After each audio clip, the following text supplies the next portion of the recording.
Kita sering mendengar kalimat, kalau mau kaya, kerja lebih keras. Tapi pertanyaannya, apakah memang sesederhana itu? Itu nasihat yang terdengar logis. Namun, ketika kita melihat realitas sosial dan sejarah, kerja keras saja tidak otomatis menghasilkan kekayaan. Karena kalau kerja keras benar-benar faktor utama, maka kelompok yang paling bekerja keras seharusnya menjadi yang paling sejahtera. Maksudnya bagaimana? Coba lihat contoh sederhana. Jika kerja keras adalah kunci utama, maka kita akan melihat dunia yang berbeda. Perawat lebih kaya dari investor, guru lebih kaya dari spekulan, pekerja lapangan lebih kaya dari pemilik aset. Namun kenyataannya tidak demikian. Berarti, apa yang membedakan orang yang bisa membangun kekayaan dan yang tidak? Yang membedakan biasanya bukan satu rahasia besar, bukan sekedar kecerdasan, bukan semata motivasi, melainkan sejumlah keputusan kecil yang dibuat jauh lebih awal, seringkali tanpa disadari. Keputusan kecil seperti apa? Ada 3 keputusan yang diam-diam membentuk jalur hidup seseorang. Dan ketika 3 hal ini sudah terbentuk, usaha keras sering hanya menentukan seberapa lelah seseorang berjalan, bukan seberapa jauh ia bisa melangkah. Apa saja 3 keputusan itu? Pertama, bagaimana cara kita melihat sistem. Kedua, bagaimana kita mengalami resiko dan kegagalan. Ketiga, sejauh apa kita bisa berpikir tentang waktu. Yang pertama, bagaimana cara melihat sistem? Maksudnya? Kebanyakan orang tumbuh dengan keyakinan bahwa dunia pada dasarnya adil. Belajar dengan baik, patuh aturan, bersikap sopan, bekerja keras, maka semuanya akan berbuah. Keyakinan ini penting karena membuat orang tetap taat dan percaya proses. Bukannya itu bagus? Bagus sebagai nilai moral, tapi masalahnya muncul ketika keyakinan itu dianggap sebagai formula pasti. Karena ketika seseorang gagal, ia cenderung menyimpulkan, berarti aku kurang disiplin, aku kurang pintar, aku tidak cukup layak. Padahal penyebabnya tidak selalu sesederhana itu. Lalu orang yang menjadi kaya melihatnya berbeda. Banyak orang yang berhasil membangun kekayaan tidak berangkat dari asumsi, sistem ini selalu adil. Mereka berangkat dari asumsi, sistem ini memiliki aturan, dan aturan itu bekerja berbeda tergantung posisi. Contohnya bagaimana? Mereka memperhatikan hal-hal yang jarang dibicarakan secara terbuka. Aturan bisa ditegakkan berbeda tergantung siapa kita. Koneksi sering lebih berpengaruh daripada sertifikat. Hasil sering lebih dipengaruhi oleh posisi dibanding semata usaha. Sehingga pertanyaan yang mereka ajukan pun berbeda. Bukan hanya, aku harus ngapain?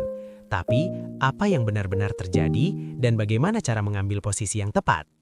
Kalau begitu, pendidikan sebenarnya bagaimana? Bagi banyak orang, pendidikan dianggap sebagai jalur untuk meningkatkan kemampuan.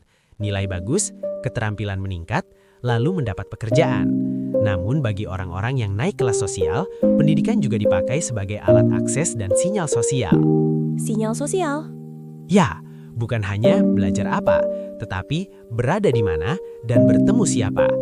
2 orang bisa sama-sama rajin, sama-sama pintar. Namun jika salah satunya masuk lingkungan yang membuka jaringan dan akses, sedangkan yang lain tidak, maka hasil akhir bisa sangat berbeda.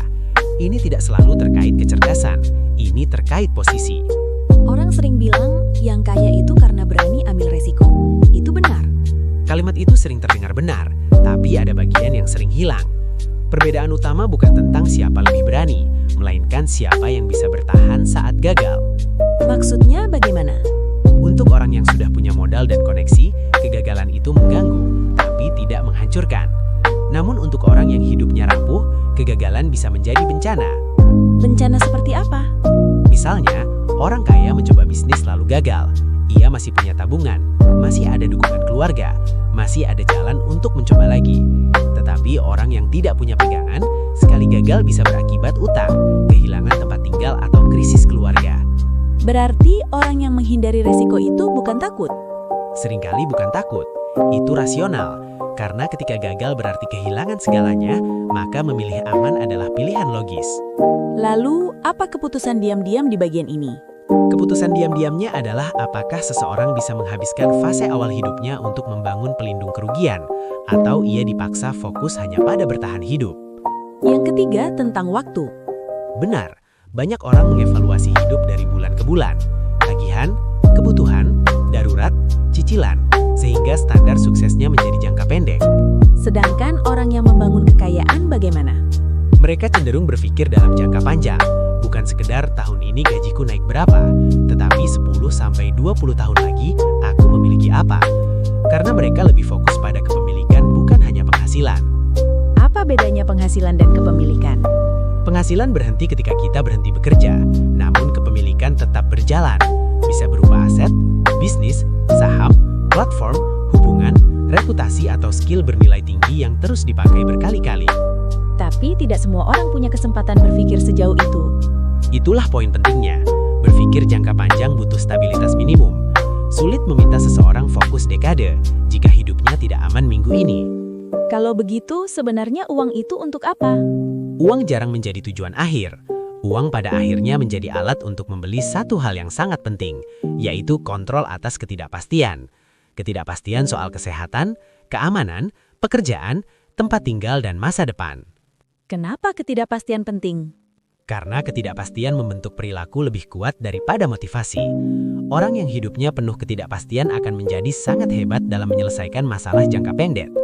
Namun kemampuan bertahan cepat itu berbeda dari kemampuan membangun strategi. Strategi butuh apa? Strategi butuh ruang mental, butuh jeda, butuh kondisi di mana seseorang bisa berkata, kalau aku tidak bertindak hari ini, aku masih aman. Dan banyak orang tidak punya kemewahan itu. Kalau orang sadar sistemnya salah, berarti dia maju dong. Kesadaran bisa menjadi awal kemajuan, namun jika tidak ada struktur, kesadaran bisa berubah menjadi kelumpuhan. Karena seseorang melihat realita lebih jelas, namun tidak melihat jalan. Efeknya bagaimana? Akhirnya ia mengganti aksi dengan identitas. Dia menjadi orang yang paham segalanya, orang yang tidak mudah dibohongi.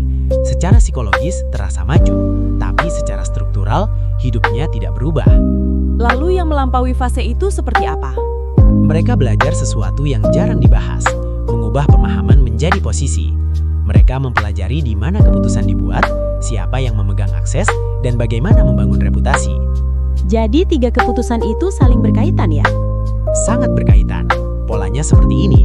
Ketika seseorang melihat sistem sebagai sesuatu yang strategis, dia mulai memikirkan posisi. Ketika posisinya meningkat, ia bisa menanggung resiko. Ketika resiko tidak menghancurkan, ia bisa berpikir jangka panjang. Dan ketika ia berpikir jangka panjang, ia mulai membangun kepemilikan. Kepemilikan itulah yang membuat hidupnya naik level. Jadi inti pesannya bukan menyalahkan orang. Bukan, ini bukan tentang menyalahkan individu, karena kondisi awal setiap orang berbeda.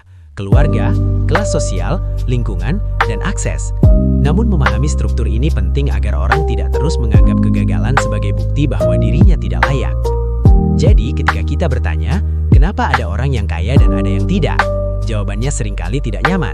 Karena ini bukan sekedar soal moral atau kerja keras, ini soal posisi, resiko, dan waktu.